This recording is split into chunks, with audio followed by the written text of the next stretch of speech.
हाँ दोस्तों, क्या कहूँ अपनी जिंदगी के बारे में। हाँ दोस्तों, क्या कहूँ अपनी जिंदगी के बारे में। वो लोग ही बिछड़ गए जो कभी अपने हुआ करते थे।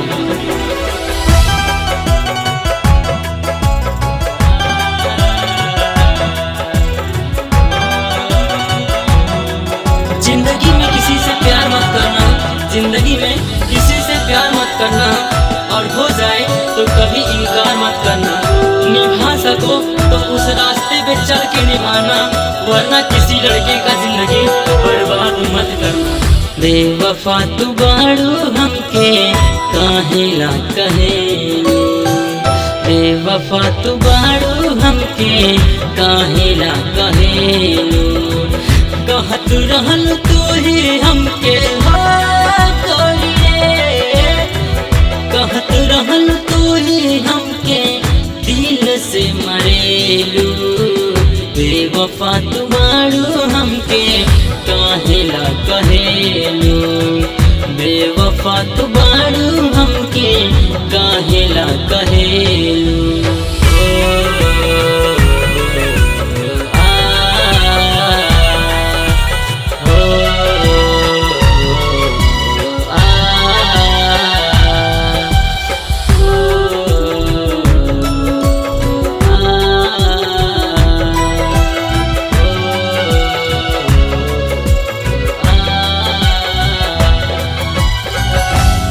नानी भैलू जान पिया घर गईलू, कैसे बताई हमके कितना रोइलू हो।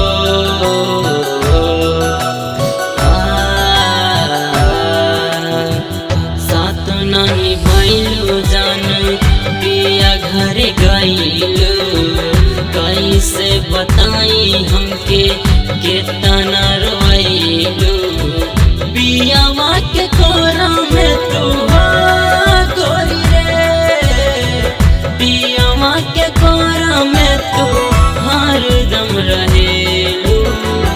बेवफा तू बाड़ू हमके काहेला कहेलू, बेवफा तू बाड़ू हमके काहेला कहेलू।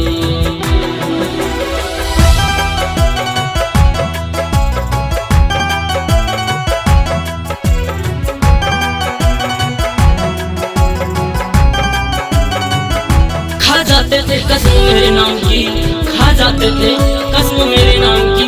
साला कारण तो आज पता चला, साला कारण तो आज पता चला कि धीरे धीरे जिंदगी क्यों कम होती जा रही है।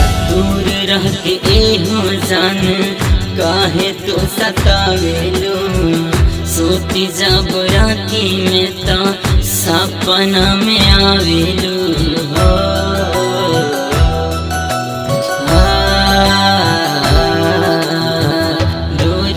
के एहो जान काहे तू सतावेलू, सोती जब राती में ता सपना में आवेलू।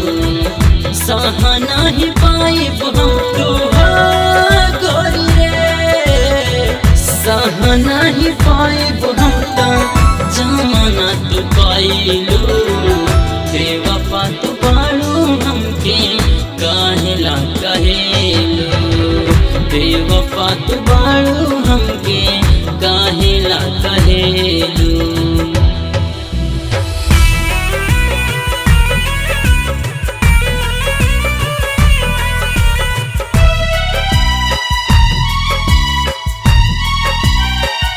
चांदनी को चांद मिल गई, चांदनी को चांद मिल गई, सितारों को कौन पूछेगा। अरे पगली तुझे तो कोई और मिल गया, इस हिमांशु को कौन पूछेगा। अरे बोलो ना। हिमांशु हमर काहे ए हमर जान हो, चल गइल तोड़ी के तू सारा यार मान हो।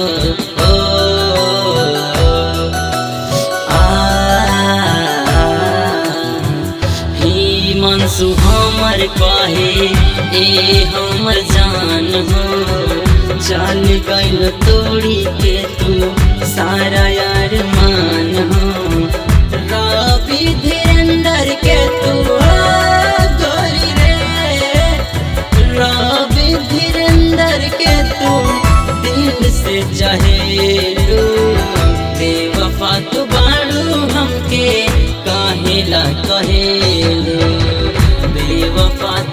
बाड़ू हमके काहेला कहेलू।